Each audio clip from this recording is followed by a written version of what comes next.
To split payments with Klarna financing, start by selecting the Klarna payment option at checkout when shopping online. Klarna is a popular financing service that allows you to pay for purchases in installments. When you choose Klarna, you will be redirected to their website to complete the payment process. First, you will need to create a Klarna account or log in to an existing one.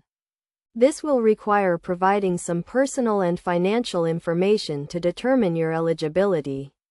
For financing, once you have been approved, you can choose from various payment plans, including paying in 4 interest-free installments or financing your purchase over a longer period. With interest, when selecting a payment plan, consider the total cost of the purchase, including any interest or fees, and choose a plan that fits your budget. Klarna will then split the payment into the chosen number of installments, and you will receive an email with a payment schedule. To ensure timely payments, make sure to review and understand the payment terms, including the payment due dates and amounts. You can also set up automatic payments to avoid missing a payment.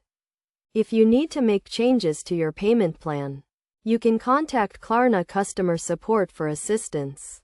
It is essential to make all payments on time to avoid late fees and potential damage to your credit score. By following these steps and choosing a payment plan that works for you, you can split payments with Klarna financing and enjoy a more flexible and manageable way to pay for your purchases. Always review the terms and conditions before agreeing to any financing plan to ensure you understand the total cost and repayment terms.